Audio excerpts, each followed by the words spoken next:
ने उंगली ऐसे की, डैनी डैनन ने पाकिस्तान के सफीर पे उंगली की। अगर हमारे पास न्यूक्लियर वेपन ना होते, मिसाइल पावर ना होती, तो इस जिस तरह इजराइल लेबनान और सीरिया के साथ करता है, इंडिया ने रोज हमारे साथ करना। आप तो दहशतगर्दों को रखते हैं, आप कौन होते हैं हमें बात करने वाले को। मेरी असेसमेंट है फॉर दिस प्रेपरेशन, बिकॉज ये सेशन पाकिस्तान ने, अल्जीरिया और सोमालिया ने स्पेशली कतर के लिए कॉल किया, तो the Indian diplomats at the UN they might have given such points. ये नहीं कि इजरायलियों को पता नहीं है इन चीजों का, या उनको they are not aware of Pakistan and history and all that.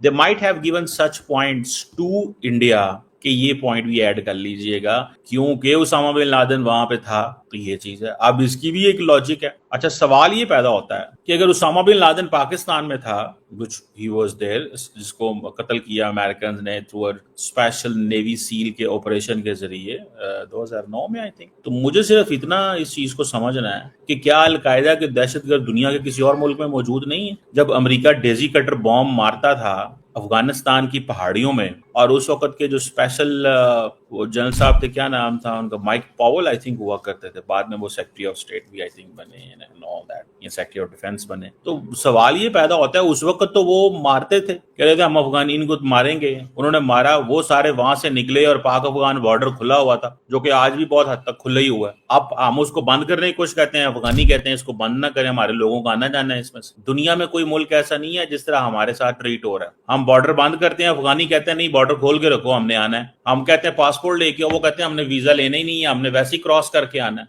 तो मतलब पॉइंट तो यहाँ पे ऐसे है ना भाई साहब, ये आप देख लें। और पाकिस्तान को वो कहता है जी इंटरनेशनल लॉ की, पाकिस्तान कहता है इजराइल ने इंटरनेशनल लॉ की, वो कहता है जी तुमने इंटरनेशनल लॉ की वायलेशन की। पाकिस्तान कहता है जी सीरिया, लेबनान, ईरान, यमन, दुनिया के हर मुल्क में तुम लोग हमले करते हो, मिलिट्री स्ट्राइक्स करते हो, गजा में तुमने की, ठीक है ना जी, ये सारा कुछ हुआ। उसने कहा जी गजा में किया, सब कुछ किया, तुम लोग तो ये आप पाकिस्तान ये डैनी डैनन को वहां पे कह रहे हैं। वो कहता है जिस तरह 9/11 अमेरिका के लिए, 7 अक्टूबर इजराइल के लिए। अच्छा, सवाल ये पैदा होता है, हर मुल्क ने एक 7 अक्टूबर बनाया हुआ है, पाकिस्तान के अंदर 90,000 बंदा मार गया, पाकिस्तान जो है वो कोई इस तरह की जो आइकॉनिक चीज स्टैब्लिश नहीं करता। ठीक है, एपीएस में जो अटैक हुआ था दैट इज देयर, उसकी हमें जो है वो समझ आती है, but the point here is कि एपीएस अटैक को क्या आपने वो सिंबलाइज किया या कितनी देर सिंबलाइज करके रखा, ये थोड़ा सा पॉइंट जो है ना that is interesting by the way. ठीक है, इस पॉइंट को थोड़ा स्टडी करना चाहिए हमें। लेकिन मैं इस पे अगर मैं if I were you know not, आप देखें आपने जब बात कर रहे होते हैं ना उस पे इस तरह के फोरम्स के ऊपर, तब आपने और अंदाज से बात करनी होती, लेकिन ग्राउंड लेवल पे क्या चीज है, ग्राउंड लेवल पे चीज डिफरेंट है। सवाल ये पैदा होता है कि जब अलकायदा अफगानिस्तान में थी और अलकायदा को बनाया किसने, और अरब वर्ल्ड से इनको रिक्रूट कौन कर करके अफगानिस्तान लाता था, अरब वर्ल्ड से इनको रिक्रूट कर करके कौन अफगानिस्तान लाता था, किसने इन अरबियों को रिक्रूट किया। क्या 9/11 जब हुआ उसमें एक भी पाकिस्तानी मुलव्वस था? पाकिस्तान का ये काम ही नहीं है, ये तो अलकायदा था लेड बाय द अरब्स। बाद में अरब्स जो है वो सीधे हो गए, उनको लोगों ने कहा जी हम तो ये चीज नहीं कर रहे, समझ रहे हैं जनाब, हम तो ये चीज नहीं कर रहे। समझ आ रही है आपको इस बात की? अब मैं तो सिर्फ इतनी ही आपको बात बता सकता हूँ, या मैं तो आपको इतनी ही बात कर सकता हूँ, ठीक है, कि यार ये चीजें जो है ना ये चीजें दे आर देयर। ठीक है जी, सो इसी से आप अंदाजा लगा लें कि अब उसामा बिन लादेन अरबी, नॉट पाकिस्तानी। जिन लोगों ने 9/11 में हमले किए सारे अरबी, कोई पाकिस्तानी नहीं है। जंग लड़ी पाकिस्तान ने, बंदे मरवाए पाकिस्तान ने, थिएटर ऑफ वॉर क्या बना? पाकिस्तान। तो इस चीज को थोड़ा सा हमें देखना चाहिए। और दूसरी बात ये है कि अलकायदा जो है वो उसका हमारे से क्या लेना देना है, हमने तो अलकायदा खत्म की है। और ये बात अमेरिकन क्या नहीं कहते, कहे ना अमेरिकन के हमने ये नहीं की, कहे ब्रिटिश, कहे दुनिया के बाकी ममालिक के पाकिस्तान ने नहीं की, सब कहेंगे पाकिस्तान का बड़ा इंपॉर्टेंट किरदार है इसमें, एवरीवन वुड से, स्वाय इंडिया और इजराइल के। ये दो ममालिक हैं, वो for their own political and वो रीजंस के लिए वो कहते रहते हैं, समझ रहे हैं जनाब। तो ये इतनी कोई वो चीज नहीं है जिसको ये कहा जाए कि जनाब ये सो मुझे ऐसे लगता है कि पाकिस्तान और इजराइल का जो डिप्लोमेटिक राइवलरी है दैट विल एक्सपैंड, वो एक्सपैंड होगी, ये याद रखिएगा, वो कम नहीं होगी, समझ रहे हैं, वो एक्सपैंड होगी, तो कम नहीं होगी।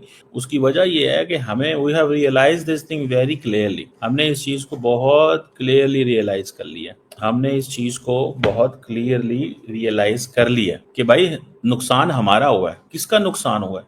मैं आपको सबसे इंपॉर्टेंट बात बताऊं, जो मैं अक्सर कहता हूं, 2003 दो से लेके एंड देन 2025 इंडिया को अनइंटरप्टेड मौका मिला ग्रोथ का, और पाकिस्तान किस चीज में मसरूफ हो गया? दहशतगर्दी, war and terror, TTP, BLA.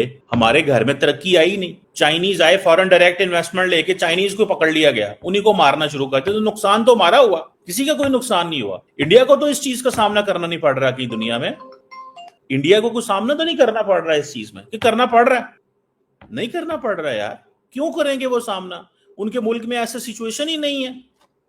और वो सीधा सीधा ये कह दें कि जनाब पाकिस्तान इन्वॉल्व है, या दुनिया के दूसरे ममालिक कह दें। अगले दिन अमेरिकन ने क्या कहा? उन्होंने कहा Pakistan is our phenomenal counter terrorism partner. Phenomenal, phenomenal counter terrorism partner है पाकिस्तान,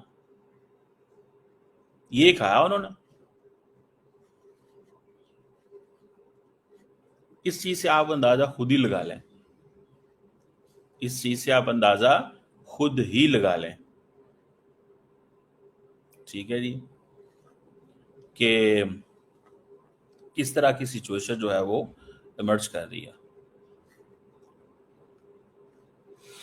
बहरहाल दैट्स व्हाट आई सी कि इजराइल और पाकिस्तान की जो राइवलरी है वो अब इंडिया और इजराइल साथ मिल गए हैं, और पाकिस्तान मैं समझता हूँ अकेले ही है, कोई नहीं हमारे साथ। क्योंकि हमारा एक तो मजाक उड़ाया जाता है इस सेंस में कि जी ये पीछे रह गए हैं, हमारे ऊपर कर्जे हैं, कोई बंदा हमारी उस तरह हेल्प आउट करने को तैयार नहीं है। देखें, ये कोई बंदा हेल्प नहीं करता। हेल्प योर सेल्फ, जो प्रिंसिपल है ना सर्वाइवल का, हेल्प योर सेल्फ ही होता है, सर्वाइवल ऑफ द फिटेस्ट है। लेकिन ये अल्लाह का शुक्र है कि हमारी सिचुएशन यमन या इराक या सीरिया जैसी नहीं है, और लेबनान और ईरान और बाकी जैसी नहीं है कि जो मर्जी आके मार के चला जाएगा। हमको आता, हम जाने नहीं देते उसको। ये अल्हम्दुलिल्लाह Pakistan should be proud of that, and the Pakistanis must be proud of that. कि कोई सोचने से पहले हमला करता है, जब हमला करता है तो उसको पता है इन्होंने वापस आना हमारे पास। कोई ये नहीं कह सकता कि यार जाएंगे और मार के वापस आ जाएंगे। मैं आपको गारंटी से कह सकता हूं। दोस्तों, यूएन के मंच पर आज जो तमाशा हुआ ना, वो अपने आप में पाकिस्तान की असलियत का आईना दिखाता है। इजराइल के एम्बेसडर ने साफ तौर पर बोल दिया कि पाकिस्तान आतंकियों को पनाह देता है, ओसामा बिन लादेन वहीं छुपा बैठा था। अब बताओ इसमें नया क्या है? पूरी दुनिया जानती है कि भाई आतंक का दूसरा नाम पाकिस्तान है। लेकिन मज़ेदार बात यह है कि जैसे ही पाकिस्तान पर उंगली उठी, कमर चीमा साहब बौखला जाते हैं, बोलते हैं कि भारत ने ज़रूर इजराइल को सपोर्ट किया होगा, पुख्ता सबूत दिया होगा। भाई इजराइल के पास क्या नहीं है? दूसरे देश में छुपे हुए बंदे को वो पेल देते हैं, और ये जानकारी लेने के लिए उसको भारत की ज़रूरत है। और भारत ने अगर सपोर्ट किया भी है तो क्या गलत किया है? क्या ये बात सच नहीं है कि ओसामा बिन लादेन को अमेरिका ने पाकिस्तान में मारा था? तो भाई पाकिस्तान की पहचान ही आतंकवाद है। और फिर चीमा साहब का दूसरा डायलॉग आ जाता कि अगर हमारे पास एटमी ताकत नहीं होती, मिसाइलें नहीं होती, तो भारत हमें खा जाता। भाई ये लाइन सुनकर ना सच में हंसी आ जाती है। पहले बस एटम बम, हर चीज़ में एटम बम। वो तुम्हारे बंदे ने भी क्या डायलॉग मारा था कि हम घास खा लेंगे लेकिन एटम बम बना के रहेंगे। तो घास ही तो खा रहे हो भाई। हाँ, इसमें गर्व करने वाली कौन सी बात आ गई? और भारत को खा जाने की, और भारत ने तुम्हें कभी खाने की बात करी नहीं है, आज भी तुम्हें बख्शे बैठा हुआ है। हकीकत यह है कि भारत तुम्हें खा नहीं रहा, बल्कि तुम्हें तुम्हारी औकात याद दिलाता है। फिर भी मदद का हाथ आगे बढ़ाता है जब कोई प्राकृतिक आपदा आती है, दूसरा कोई मसला होता है तुम्हारे यहाँ। इसराइल का मुद्दा उठाना भी पाकिस्तान के गले की हड्डी बन चुका है। ये भाई साहब कतर के साथ जाके खड़े हो गए, वहाँ पर पहुँच गए कटोरा लेकर। भाई साहब मतलब उस बंदे के यहाँ रेल मच गई और ये कटोरा लेकर वहाँ पहुँच गए हैं। और क्या करेंगे? हम तुम्हारे साथ में हैं, हम तुम्हारे साथ में। क्या साथ हो? तुम हो कौन बे? ये क्या कमर चीमा क्या बोलता है कि भाई हमारे पास जो हमारी इतनी मिलिट्री है ना, स्ट्रांग है। भारत को भी हमने ऑपरेशन सिंदूर में उनके 5-6 जहाज गिरा दिए थे। सपना में जहाज गिरा के बैठे हुए हैं, खुद के इनके अड्डे तहस नहस हो गए हैं, और ये बंदे उसके बल पर जाकर दूसरे देश को चूतिया बना रहे हैं और कुछ नहीं है। ये लोग सोचते हैं कि मुस्लिम वर्ल्ड एकजुट होकर इसराइल को घेर लेंगे और मार देंगे। आज तक क्यों नहीं कर पाए? कहाँ है तुम्हारा मुस्लिम उम्मा जो तुम बोलते हो? कुछ नहीं है भाई। तुमको खुद आईना देखना चाहिए। भारत का नाम लेकर जो बार बार अपनी नाकामी छुपाते हो ना, बंद कर दो भाई। आतंकवाद को पैदा करना बंद कर दो, पनाह देना बंद कर दो, अगर दुनिया के मंच पर तुमको इज्जत चाहिए तो। वरना ऐसे ही जलील होते रहोगे जब तक ये आतंकी फैक्ट्री बंद नहीं करोगे। आप लोग क्या कहते हैं कमेंट करके बताएं। चैनल पर अगर नए हैं तो चैनल को सब्सक्राइब करें, इस वीडियो को लाइक करें और शेयर करें। जय हिंद, जय भारत।